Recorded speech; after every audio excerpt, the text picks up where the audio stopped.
Halo anak-anak, bertemu kembali bersama Miss Maria. Kali ini kita akan belajar tematik, tema 9, subtema 2, pembelajaran 3 dan 4. Sebelum kita masuk materi, terlebih dahulu anak-anak perlu mengetahui tujuan dari pembelajaran kita kali ini, yaitu pada pembelajaran 3, diharapkan siswa dapat memahami bahasa dalam iklan, mengenal persatuan dan kesatuan dalam keragaman sosial budaya, mengetahui jenis usaha dalam kegiatan ekonomi. Pada pembelajaran keempat, mengidentifikasi jenis iklan berdasarkan isinya, mengenal pentingnya kerukunan dalam kehidupan bangsa dan negara. Nah, materi kita yang pertama yaitu muatan bahasa Indonesia. Bahasa dalam iklan. Ciri khusus bahasa yang digunakan dalam suatu iklan. Ada 4 jenis di sini ya anak-anak. Yang pertama, menarik. Disampaikan dengan jelas tetapi singkat. Bahasa iklan dapat diterima oleh akal sehat atau logis. Jadi, bahasa iklan tersebut masuk akal. Kemudian yang kedua, bersifat persuasi. Bahasa persuasif bertujuan membujuk atau mempengaruhi konsumen untuk membeli produk yang diiklankan. Dengan kata lain, pilihan kata yang digunakan mengandung sugesti kepada konsumen. Jadi, bahasanya itu mempengaruhi atau menarik konsumen untuk memiliki minat membeli produk tersebut. Yang ketiga, menyampaikan suatu informasi. Informasi dapat diketahui dari gambar, kata-kata maupun tindakan tokoh dalam iklan bergerak. Jadi dalam penyampaian informasinya bisa berupa gambar, kata-kata maupun tindakan tokoh dalam iklan bergerak. Kemudian yang keempat, tepat pada sasaran. Jadi bahasa yang digunakan dalam suatu iklan harus menyasar kepada konsumen. Pasti mau memikat atau mau menarik konsumen ya anak. Kemudian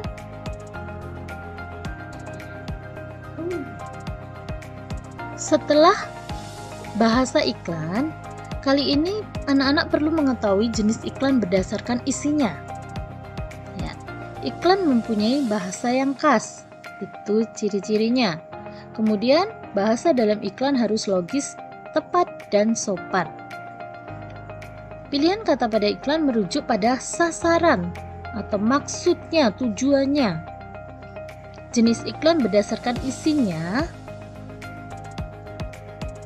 yaitu ada iklan politik, iklan kesehatan, iklan kecantikan, iklan perawatan tubuh, iklan otomotif. Jadi ini beberapa contohnya saja jenis iklan berdasarkan isinya. Selain itu, ada juga iklan yang berisi pemberitahuan dan layanan masyarakat. Jadi berupa pemberitahuan. Nah, contohnya adalah iklan pariwisata, iklan hiburan, iklan olahraga, iklan hukum, iklan lowongan pekerjaan, iklan duka cita, dan iklan lingkungan hidup. Jadi beberapa macam iklan yang berisi pemberitahuan dan layanan masyarakat. Itulah jenis iklan berdasarkan isinya ya anak-anak. Sekarang kita lanjutkan ke muatan PPKN. Pada muatan PPKN kali ini, kita akan membahas persatuan dan kesatuan dalam keragaman sosial budaya. Kali ini Miss berikan 3 contohnya. Sebelum itu, upaya yang dapat dilakukan warga negara Indonesia untuk menjaga persatuan dan kesatuan dalam keragaman sosial budaya yang perlu dilakukan adalah yang pertama. Contohnya adalah Festival Budaya Nusantara. Jadi adanya festival budaya dari seluruh budaya yang ada di Indonesia. Dari berbagai pulau dan daerah yang ada di Indonesia itu tergabung menjadi satu, dibentuklah Festival Budaya Nusantara. Jadi menampilkan baik itu tarian daerah, kemudian menyajikan makanan khas daerah, atau ataupun juga kesenian khas daerah tersebut berupa lagu, pakaian, kemudian alat musik dan lain sebagainya. Jadi dalam festival itu menampilkan keragaman budaya-budaya Nusantara. Kemudian yang kedua, memiliki toleran dan hidup berdampingan dalam perbedaan. Nah, perbedaan ini sudah kita pelajari dari awal tema sampai sekarang. Pentingnya toleransi dan hidup berdampingan dalam perbedaan. Baik di Indonesia itu memiliki beraneka ragam budayanya. Adat istiadat setiap daerahnya tidak sama, tetapi kita harus hidup berdampingan. Suku bangsanya sangat banyak. Kemudian agamanya juga ada bermacam-macam. Yang diakui di Indonesia ada 6 agama. Nah, itu harus dapat hidup berdampingan walaupun memiliki agama yang berbeda, warna kulit yang berbeda, adat istiadat yang berbeda, budaya daerah yang berbeda. Jadi kita harus hidup berdampingan dan memiliki toleransi yang tinggi antara satu daerah dengan daerah yang lain, antara satu individu dengan individu yang lain ya anak-anak, supaya tercipta persatuan dan kesatuan dalam keragaman sosial budaya. Kemudian yang ketiga adalah memiliki sikap semangat kekeluargaan dan tolong-menolong. Selanjutnya, pentingnya kerukunan dalam kehidupan bangsa dan negara. Nah, dengan keanekaragaman yang tadi sangat penting kita memiliki kerukunan dalam kehidupan bangsa dan negara di Indonesia ini ya anak-anak. Nah, bagaimana bentuknya? Yaitu dapat memperkukuh persatuan dan kesatuan bangsa. Yang kedua, menciptakan suasana tentram dan damai.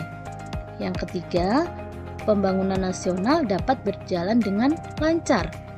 Yang keempat, menjaga keutuhan negara kesatuan Republik Indonesia. Nah, yang terakhir, mempermudah tercapainya cita-cita dan tujuan nasional. Jadi dari 5 poin ini itu membuat kerukunan dan kehidupan bangsa negara tersebut sangat penting. Ya. Yang tadi kita sudah mempelajari tentang persatuan dan kesatuan dalam sosial budaya, itu juga termasuk ke dalam kerukunan berbangsa dan bernegara. Baiklah anak-anak, selanjutnya akibat tidak ada kerukunan dalam kehidupan berbangsa dan bernegara. Kalau tadi kita melaksanakan bagaimana sih hidup rukun dalam berbangsa dan bernegara. Nah, bagaimana jika kita tidak hidup rukun? Ya, yang pertama adalah menghambat pembangunan nasional. Jadi, pembangunan yang dilakukan oleh pemerintah itu akan terhambat, seperti pembangunan jalan raya. Apabila warganya tidak hidup rukun, ya pembangunannya akan terhambat, jadi tidak bisa selesai. Yang kedua, terjadi perpecahan atau disintegrasi bangsa. Kemudian yang ketiga, menimbulkan konflik yang berkaitan dengan suku bangsa, agama, dan ras. Jadi hilangnya toleransi antar umat beragama ataupun dengan suku bangsa yang ada. Jadi terjadi konflik di dalamnya sehingga munculnya perpecahan. Kemudian yang keempat, perselisihan antar sesama warga negara dan menjadi tontonan yang sering muncul di media massa. Nah, kalau anak-anak lihat beberapa waktu yang lalu terjadi namanya demonstrasi dan terjadi bentrokan antar warga seperti itu. Itu adalah salah satu contoh perselisihan antar sesama warga negara. Kemudian yang kelima, sering terjadi kesalahpahaman antar warga negara dan antara warga negara dengan pemerintah. Jadi antar warga itu tidak mendukung apa yang menjadi kebijakan pemerintah. Nah, itu karena adanya kesalahpahaman. Jadi itulah yang perlu dihindari ya anak-anak, supaya tidak terjadi seperti yang ada di poin 1, 2, 3 dan 1, 2, 3, 4, 5 ya, karena akibat dari tidak ada kerukunan dalam kehidupan berbangsa dan bernegara. Itu perlu dihindari. Selanjutnya kita ke muatan IPS. Kali ini dalam muatan IPS yaitu tentang jenis usaha dalam kegiatan ekonomi. Nah, jenis usahanya apa saja? Yang pertama di bidang pertanian. Yang dimaksud pertanian adalah kegiatan bercocok tanam yang menghasilkan bahan makanan seperti contohnya padi, jagung, kacang, dan ketela pohon. Yang kedua jenis usahanya adalah perkebunan. Perkebunan adalah kegiatan pembudidayaan tanaman kebun atau tanaman-tanaman keras. Kemudian yang ketiga jenis usaha peternakan. Peternakan adalah kegiatan pemeliharaan binatang ternak yang dapat diambil manfaatnya. Hasil dari peternakan antara lain telur, susu, daging, dan kulit. Yang keempat, jenis usahanya adalah perikanan. Perikanan adalah kegiatan pemeliharaan, pembudidayaan, serta penangkapan hasil ikan, tanaman, dan hewan baik di air, laut, dan hewan baik di air, tawar maupun laut. Yang terakhir, jenis usaha kehutanan. Nah, jenis usaha ini adalah dilakukan dengan melakukan pencegahan terhadap penggundulan hutan dengan cara reboisasi. Reboisasi adalah penanaman hutan kembali, jadi penghijauan ya anak-anak. Contoh dari usaha kehutanan antara lain hasilnya adalah kayu, rotan, damar, dan madu lebah liar. Kemudian jenis usaha berdasarkan pengelolanya. Jenis usaha berdasarkan pengelolanya terdiri ada usaha ekonomi yang dikelola sendiri dan usaha ekonomi yang dikelola oleh kelompok. Nah, usaha ekonomi yang dikelola sendiri artinya usaha ekonomi yang dikelola sendiri atau perseorangan biasanya memiliki modal terbatas dan tidak memiliki izin resmi mendirikan suatu usaha. Kemudian, usaha ekonomi yang dikelola kelompok. Usaha ekonomi yang dikelola kelompok adalah usaha yang dijalankan secara bersama-sama atau gabungan antara beberapa orang, baik modal pengelolaan maupun bagi hasil atau laba diperoleh secara bersama-sama. Nah, di sini usaha ekonomi yang dikelola kelompok dibedakan menjadi badan usaha milik swasta atau disingkat dengan BUMN. BUMN adalah badan usaha yang seluruh kegiatannya dikelola oleh masyarakat swasta untuk memperoleh keuntungan yang sebesar-besarnya. Nah, contoh dari BUMS yaitu firma atau FA, persekutuan komanditer atau komanditer Vennootschap atau CV, perseroan terbatas atau PT. Nah, firma sendiri adalah badan usaha yang dimiliki oleh 2 orang atau lebih yang menjalani usaha dengan nama perusahaan yang sama. Itu disebut dengan firma ya anak-anak. Kemudian CV adalah badan usaha yang terdiri atas persekutuan 2 orang atau lebih. Jadi bisa banyak orang. Dalam CV terdapat pihak penyetor modal dan pengelola perusahaan. Orang yang menyetor modal disebut sekutu pasif. Orang yang mengelola perusahaan disebut sekutu aktif. Jadi bedanya, yang menyetor modal adalah sekutu pasif. Orang yang mengelola perusahaan disebut sekutu aktif. Kemudian PT adalah badan usaha yang dimodali dan dimiliki oleh 2 orang atau lebih melalui penjualan saham. Jadi itulah beberapa usaha BUMS yang ada yang dikelola oleh masyarakat swasta. Kemudian badan usaha milik negara BUMN dan badan usaha milik daerah. Jadi, BUMN adalah perusahaan negara, adalah badan usaha yang seluruh atau sebagian besar modalnya dimiliki oleh negara. Kalau BUMD atau perusahaan daerah yang dikelola oleh pemerintah daerah. Jenis usaha berdasarkan pengelolaannya yang ketiga yaitu koperasi.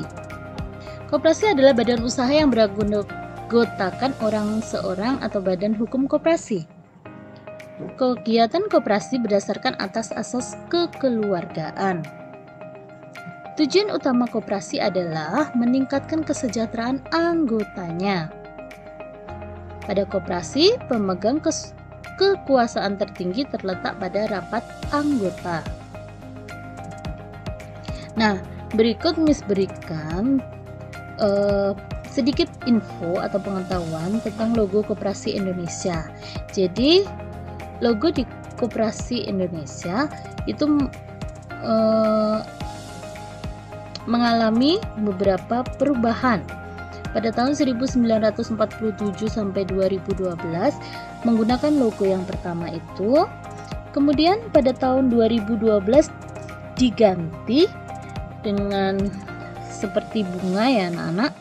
Itu hanya berlaku sampai tahun 2015 saja. Kemudian setelah itu tahun 2015 hingga sekarang kembali lagi menggunakan logo seperti yang pertama. Baiklah anak-anak, itulah yang dapat Miss sampaikan pada pembelajaran kali ini. Terima kasih sudah menyimak video pembelajaran kali ini. Tetap semangat belajar. Ingat, jaga kesehatan dan taati protokol kesehatan yang ada jika kalian harus keluar rumah. Sampai jumpa. Dah.